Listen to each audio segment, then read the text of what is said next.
Let's take all of that now to House Majority Leader Steve Scalise of Louisiana. Good morning, Congressman. You heard what Rick was reporting, and the bill Republicans passed on the debt limit is basically dead on arrival in the Senate. You also heard what Senator Coons had to say. He compared it to hostage negotiations. What's your reaction? Well, Martha, good morning. Good to be with you. I think most Americans recognize that as we're addressing the debt limit, we also have to address the problem that got us here. Look, President Biden maxed out America's credit card by spending trillions of dollars over the last 2 years. What Republicans said is we're willing to work with the president on addressing that, but let's also address the spending that got us here too. And what we put in the bill are very basic common sense things like let's have some work requirements for able-bodied people who want to get welfare benefits. Shouldn't they at least be looking for work when everybody is looking for workers? You've got millions of people being paid not to work. We talk about protecting veterans. We've heard this lie over and over again.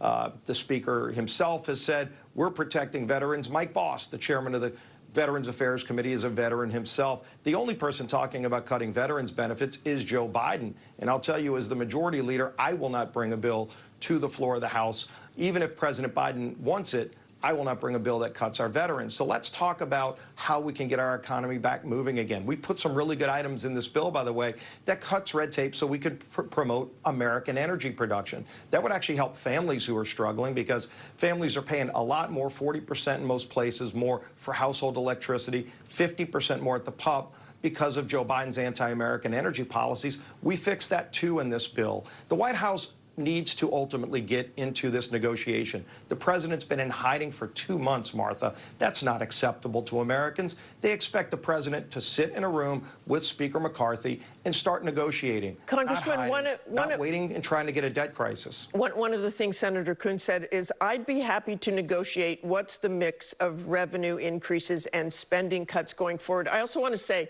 that there some prominent veterans groups who've written a letter saying they aren't happy with this bill and they are worried about that bill. What would you say to them?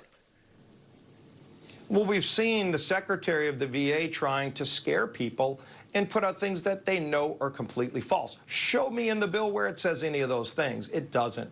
And the president knows that, Martha. The president doesn't want to talk about what's in the bill. Because ultimately we do things like reclaim unspent COVID money. There's tens of billions of dollars of money floating around for COVID when President Biden himself has said COVID is over.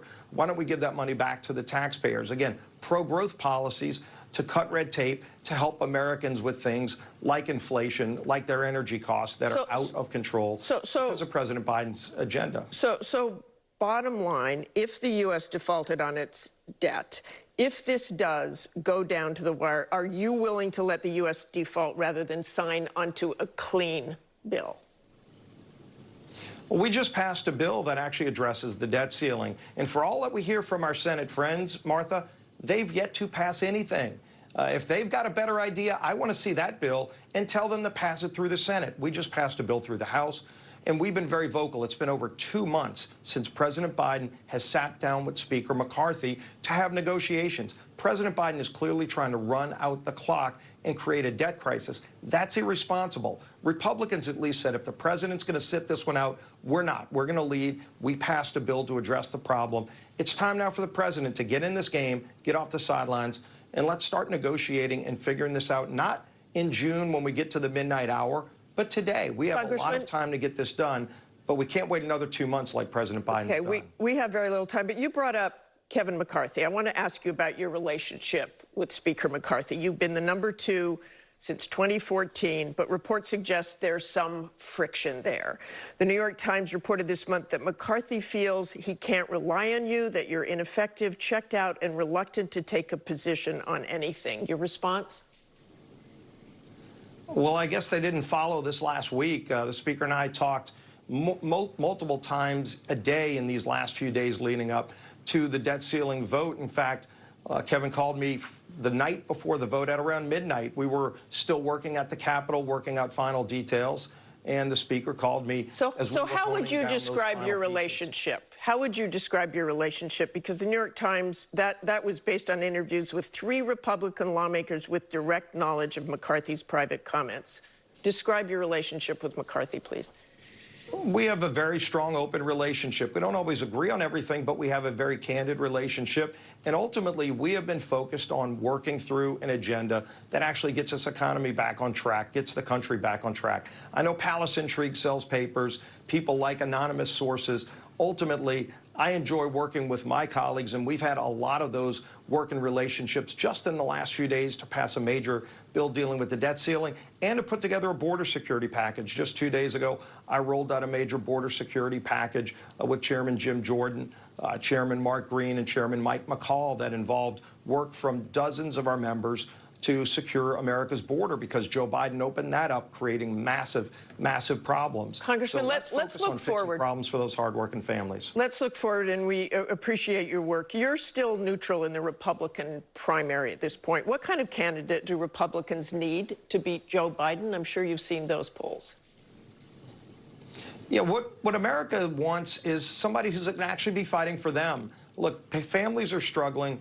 Joe Biden has not moved any policies to help those hardworking families who are paying more for everything. Inflation is still the top issue, Martha, when you talk to people. The higher cost of everything. It's not just gas at the pump or electricity, food at the grocery store. People, when they look at foreign affairs, you've got major conflicts all around the world. Russia with Ukraine, China looking at Taiwan, Iran working to get a nuclear weapon.